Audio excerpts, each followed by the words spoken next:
giving one compliment to every single Call of Duty Zombies map ever, whether I want to or not. Starting with Noctur and Toten. I mean, come on, it was the first Zombies map. Without it, we wouldn't even have the mode that we know and love today. And I don't think any map since Noct has really captured the feeling of being trapped inside a small area, fighting for your life.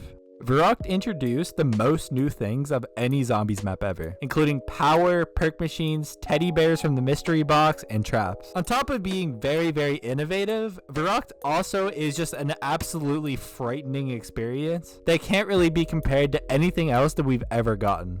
Numa also added a ton of new things to zombies, including the first infinite damage wonder weapon, the first quick travel system in the zipline, and of course Hellhounds, the first deviation from regular round zombies. And you can't forget that Numa also introduced us to the iconic cast of 4 characters that we would grow to love. Riese gave us a way to actually upgrade our guns. And it's impossible to think of this classic map without letting nostalgia just put a huge smile all over your face. Kino der Toten. You have to appreciate the simplicity of Kino der Toten. It only takes a couple minutes to get fully set up and ready to go for high rounds. Kino also introduced what is probably the most iconic wonder weapon of all time, the Thunder Gun. 5.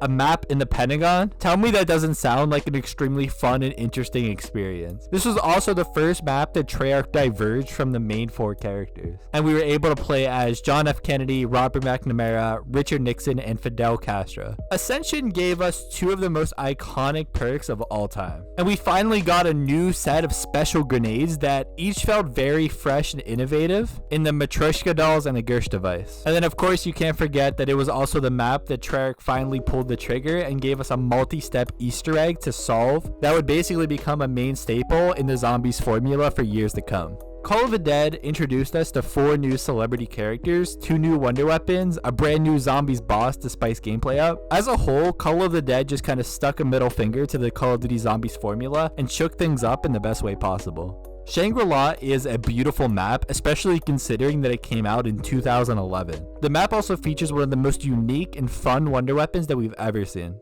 Moon. A zombies map on the moon. One of the most insane main quests we've ever seen, where Richtofen and Samantha Maxis literally swap bodies and culminates in us blowing up the entire Earth. I mean, just talking about it sounds over the top and far-fetched, but it actually happened. Transit was a huge map with 2 separate Easter egg quests and multiple travel systems between areas that can function as their standalone survival maps. Die Rise added one of the most overpowered yet simultaneously balanced wonder weapons we've ever seen. And yes, I fully realize that that literally makes no sense whatsoever, but just go with it. Mob the Dead. Getting a chance to play as 4 mobsters trapped at Alcatraz prison in the middle of the zombies apocalypse is honestly something special, and we'll probably never get a map with this much personality ever again in zombies. Buried was great because anybody could just jump into it and have a good time. There's very little of a setup process, and Buried introduced us to 2 classic wonder weapons, the Paralyzer and the Ray Gun Mark II. Origins gave us 4 new wonder weapons, something that was just completely unheard of at this point in the series. It also introduced us to the quest-focused map formula and is the most speedran map of all time. Shadows of Evil. From great atmosphere and music to great gameplay and wonder weapons to having the best layout of any zombies map ever. I could probably talk for hours and hours about why Shadows of Evil is so fantastic, but for now just know that it's a great map.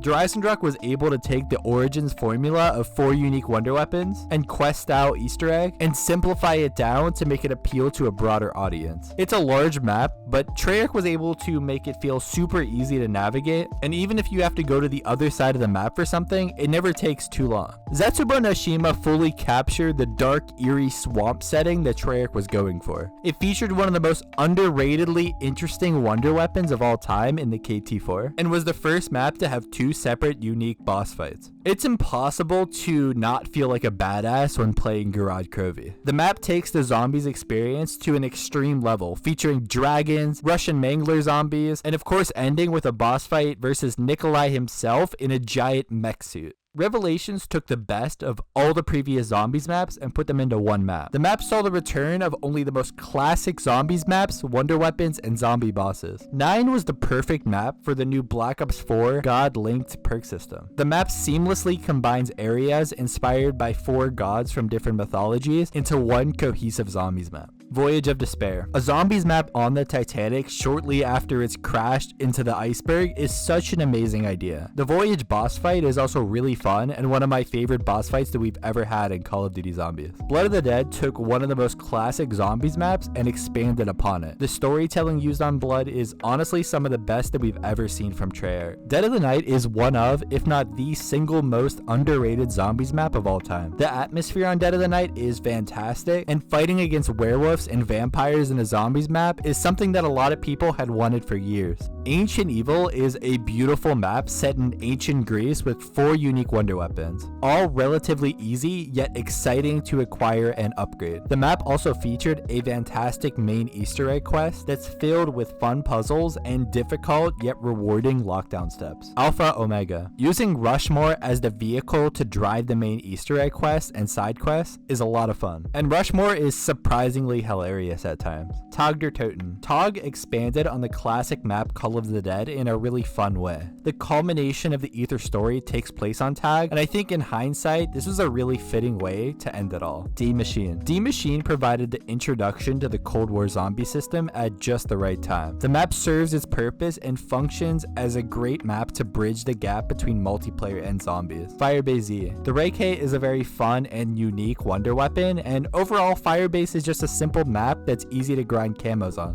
Mauer der Toten. Mauer der Toten provided the player with a fun and very replayable Easter egg, unlike the other Cold War maps, and it also featured one of the most exciting wonder weapons that we've had in a long time. Forsaken wrapped up Cold War Zombies in a perfect way. It is also probably the most unique map that we have in Cold War Zombies, with the No Man's Land spawn mechanic, several fun side Easter eggs, and merges the Dark Aether with the regular world in a way that really makes the map stand out.